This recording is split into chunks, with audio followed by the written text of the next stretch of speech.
Did you know the writer and director of the Star Wars movie that completely split the fandom also directed 3 episodes of Breaking Bad, one of which is considered one of the greatest episodes of television of all time, and another of which is seen by many as the worst episode of Breaking Bad. In this video, I want to explore Fly with greater depth, what it says about the characters, how important it is to the larger franchise, and why, despite some major budgetary limitations, it is a showcase of some of the best directing seen in the series. And hopefully by the end of this video, you'll come to join me in the camp that there are no bad Breaking Bad episodes.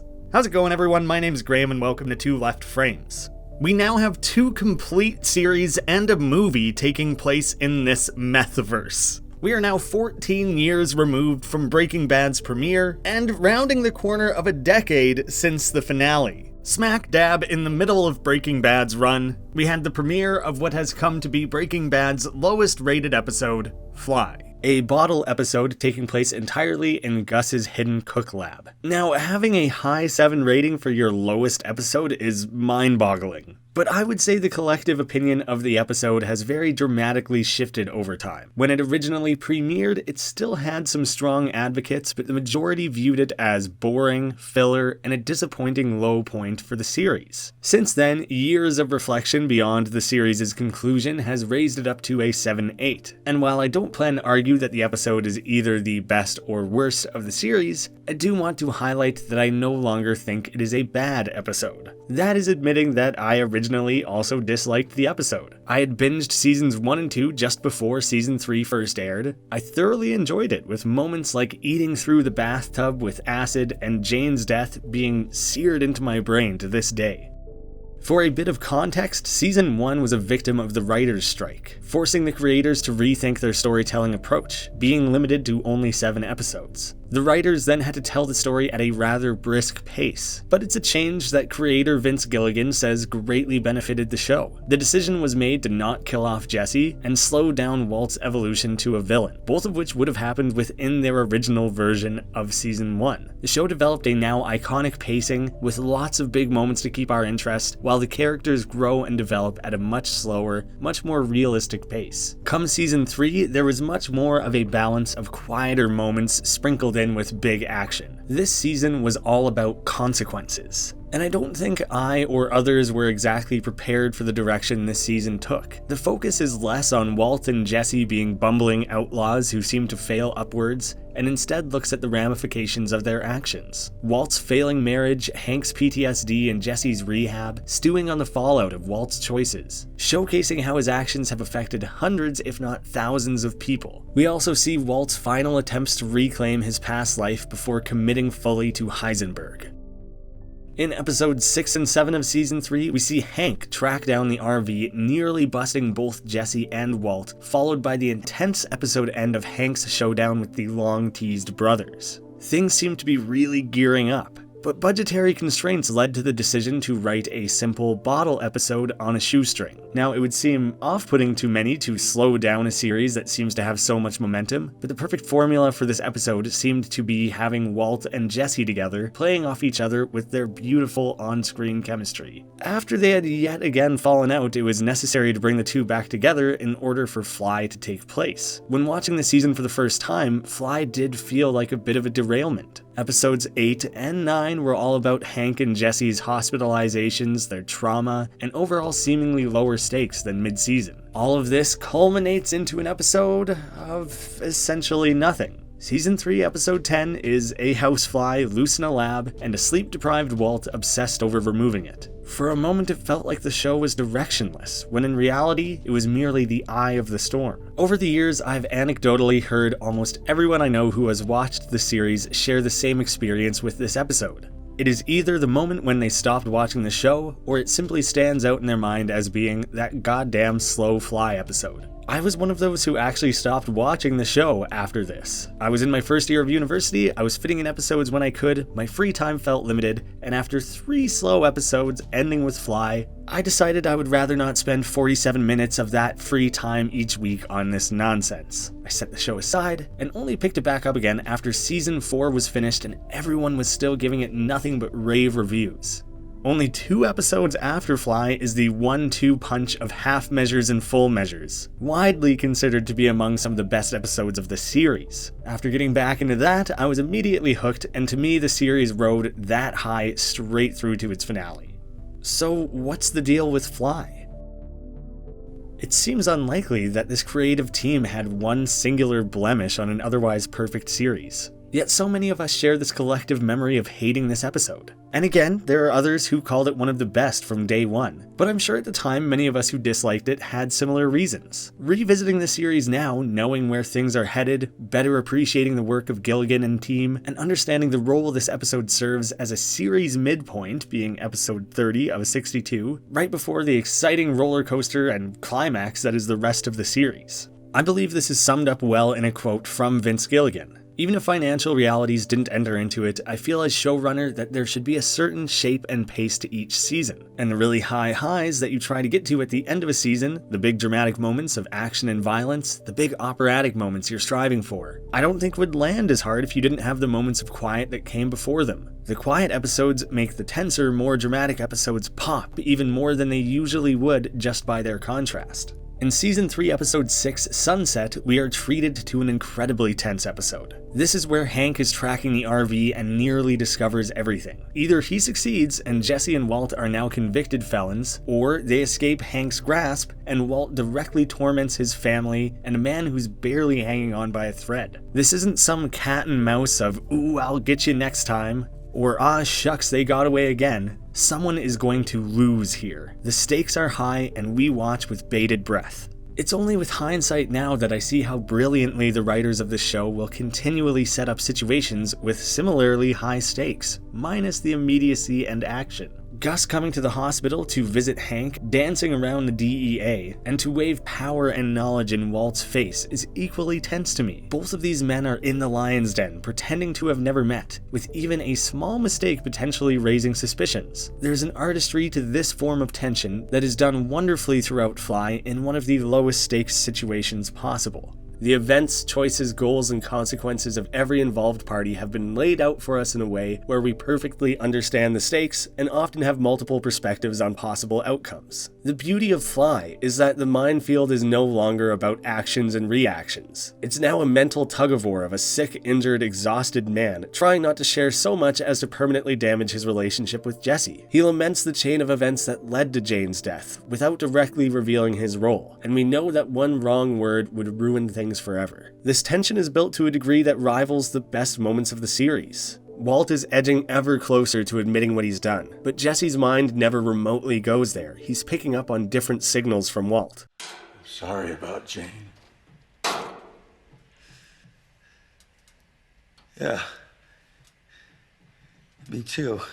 We watch as Walt slowly goes deeper and deeper into it, waiting for the exact moment where it all clicks for Jesse. Walt's love for his family is again his only redemption. Moments away from telling all in his delusional state, his attention is instead turned to his daughter, with the camera pushing in as Walt retreats to the safety of his fantasy death. Before getting into more specifics of the plot and moments of this episode, I want to talk a little bit about the creative team behind it specifically. With this episode in particular, I think it's rather interesting and worth sharing. Fly is this director's first contribution to Breaking Bad, and they would go on to do 51, which won a Directors Guild of America award for Outstanding Directing in a Drama Series, as well as an Emmy for Anna Gunn's portrayal of Skylar. The only other episode this director did was Ozymandias, widely considered to be the best episode of the entire series and one of the all-time greatest single episodes in television history. The writing, acting, and directing there were all praised, landing the series 3 Emmys that year for writing in a drama series as well as acting awards for both Cranston and Gunn.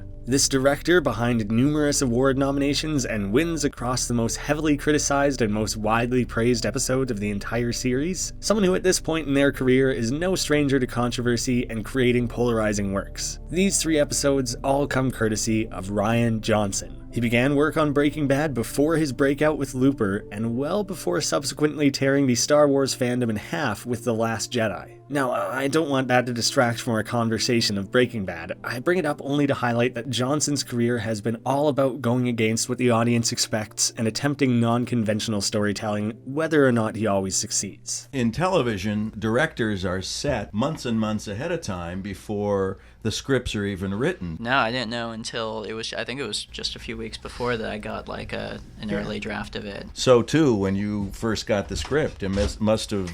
It really threw me for a loop, especially because I got the outline first. And in an outline form, it's even odder in a way because you don't have all the dialogue. But there was a real appeal to just how concentrated it was to just be working with you and Aaron, and just, to be able to focus everything on that. I don't know, it was an interesting challenge. Fly was designed to be a cheap episode, with much of the season's budget being eaten up designing the Super Lab. A wise decision made by writers Sam Catlin and Moira Walley-Beckett to write an episode focused on the characters, their mental and emotional states after months of trials and tribulations, and to expand on Jesse and Walt's fractured and dangerous relationship. Rather than driving the plot of the series forward, we finally dissect the undercurrent of the season. Walt and Jesse grappling with their guilt, slotting themselves into categories of good and evil. Walt and Jesse's trauma and remorse come center stage, forcing them to face each other and their issues together. We have recurrently seen Walt struggle with his mortality. Not that he could die, but that he should have already.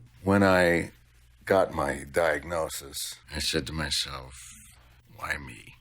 The other day when I got the good news, I said the same thing. While he has been able to displace his guilt over the butterfly effect-like plane crash, using any possible excuse to alleviate himself of that responsibility, preaching this attitude to both his school and Jesse, he has been unable to accept his role in Jane's death. Something he thought he had done for Jesse's sake, only to see it nearly destroy him. Donald Margolis' words echo in Walt's ear that family is everything, and that he owes Jesse better than he has given him. Walt is petty, cruel, impulsive, manipulative, erratic, prideful, controlling, and cowardly. Characteristics that allowed him to watch Jane die, to harbor the guilt of what he's done to Jesse, while also stopping him from confessing to what he's done. We see Walt's true torment front and center. This fly taunting him while he's already at his wit's end teases out Walt's flaws, and what he truly hates about himself and what he's done. Working for Gus, Walt has lost the control he has forcefully enacted since the beginning. Partners is a word that has never meant much to him. It ruined his potential career at Grey Matter, has kept Jesse under his boot, his inability to cede his wife's wishes for a divorce, and micromanaging the lab resulted in the firing of Gale. After taking the pills in a daze, we see a mirror of Walt pre-surgery, where Skylar believes that he has finally told the truth. In a haze of drugs living under the weight of his lies, Walt again feels a compulsion of honesty, knowing that it would be the end of everything, but might bring him the relief, release, or redemption he has become desperate for. So much of this is conveyed through the superb acting and writing in a way that a less well-crafted world and story would not have been capable of. I want to make sure everyone involved with the episode gets full credit here. Gilligan and the writers have established characters with so many layers that this contained episode allows the viewer to read so much between the lines. It's as much about what isn't being said between those characters as what is. It's hard to know where the most credit lies, but I do not believe this episode would have worked if it weren't for a perfect synchronicity of writing, acting, directing, and everything else. Every department, actor, and crew member had to bring their A game here, and luckily it's a staff of straight A creators. I want to now look at the directing of this episode and how someone can go from making the slow and intentional episode Fly to the bombastic Ozymandias, and try to shed some light on the interesting choices that were made in an otherwise simplistic episode. Our characters so far have been chasing personal freedom through wealth and luxury, a simple goal that's pursued due to its seeming simplicity.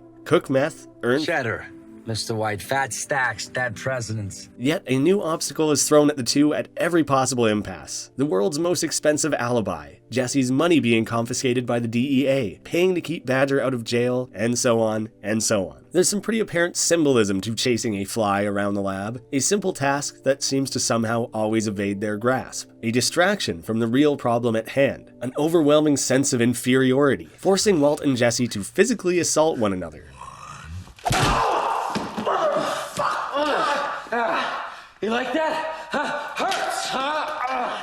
If Walt could only catch this fly, then perhaps he could finally be happy or content and rest easily at night. Our protagonists are climbing a drug empire. The goalpost of success is always moving. Walt is never satisfied with what he has, even on the few occasions where he has come out ahead. He has more money now than he knows what to do with, yet the offer of $3 million more from Gus is too much. That chase has not ended, and it is becoming apparent to the audience that it likely never will. This episode has some of the most interesting camera work in the entire show. It serves multiple purposes as well. The show's angles, colors, and framing have been consistent throughout. Long shots, singly held takes, few moving cameras, often eye level, with very intentional use of color. The camera in Fly moves, sweeps, shakes, comes in from unexpected angles, becomes awash in bright lights, with a weight and tone that seems somewhat foreign to the show until now. Teasing apart the different layers to these choices, one is it allows us to see the impressive set that ran such a high budget for the season. Two, it gives a freedom and dynamism to the camera that could evoke the feelings of a fly fully exploring the environment. We get interesting perspective shots like this top-down one from the ceiling light. 3, it shakes things up, keeping an episode that could have essentially been 40 minutes of shot reverse shot much more visually interesting. And 4, we're shown sides and perspectives of these characters both physically and emotionally that may not have otherwise been explored in a standard episode. Sure, the show gives us lots of great character moments on a regular basis, but it's pretty rare that we have the two main characters monologue about their lives, providing great insight to their perspective, what they've been through, and what they're going through. I'm gonna call this one like 4.5, but I believe this simultaneously suggests a turning point in the series, where these characters are forever changed. There is a realization that this is their life now. It's not two guys in an RV cooking a few batches to try to get by, they are now career criminals.